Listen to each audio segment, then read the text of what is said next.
Seigneur tendre Père, dans le nom de Jésus, nous te rendons des vives actions de grâce pour la vie qui coule en nous, pour la protection divine et pour la paix. Que toute la gloire te revienne, toi qui agis au-delà du commun, toi qui appelles à l'existence des choses qui n'existaient pas, toi qui es la source de notre bénédiction, la source de notre grâce, toi qui es le pain de vie qui rassasie nos âmes. Nous te rendons toute la gloire et nous te remercions dans le nom puissant de Jésus-Christ. Bonjour peuple du Seigneur, bonjour bien-aimés frères et sœurs, que le Seigneur nous bénisse. Bienvenue dans notre partage quotidien Living Word. Cette semaine, le Seigneur nous fait couler encore dans sa présence. Le Seigneur nous emmène encore dans une nouvelle dimension de grâce et nous voulons affermir nos âmes chaque jour. Nous voulons nous délecter de sa parole. Nous voulons que cette semaine, que la gloire de Dieu se manifeste et s'éclate encore dans nos vies. Pendant que nous sommes en train de faire un dernier virage pour clôturer le mois de septembre, que le Seigneur se manifeste puissamment en tout un chacun de nous. Le thème de notre méditation ce matin, c'est les bases de l'amour divin. Et nous allons parler de l'accomplissement de la loi qui est l'amour de Dieu. Dans 1 Samuel 16, le verset 7, il est écrit « L'Éternel n'a pas le même regard que l'homme. L'homme regarde à ce qui frappe les yeux, mais l'Éternel regarde au cœur. » Bien-aimés frères et sœurs, le cœur de l'homme est le berceau de l'esprit de l'homme. Mais c'est aussi le centre des émotions et encore le réservoir des sentiments à la fois positifs et négatifs.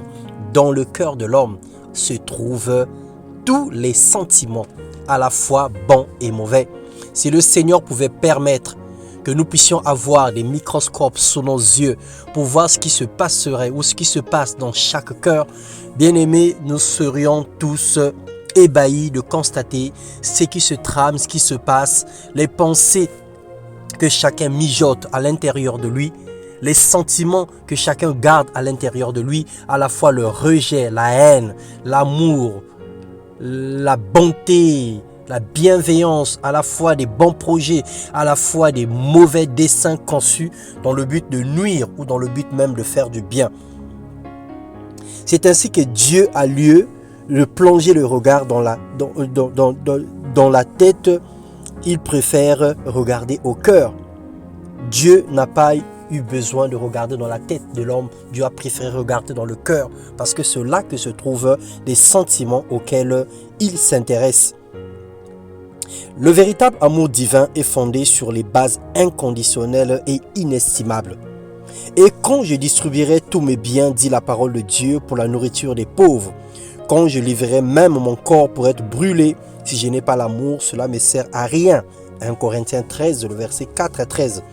Parce que simplement l'amour est patient, l'amour est plein de bonté, l'amour n'est point envieux, l'amour ne se vante point, l'amour ne s'enfle point d'orgueil, ne fait rien de malhonnête, l'amour ne cherche point son intérêt, ne s'irrite point, ne soupçonne point le mal, l'amour ne se réjouit point de l'injustice, l'amour se réjouit de la vérité, l'amour excuse tout, l'amour croit tout, espère tout et l'amour supporte tout.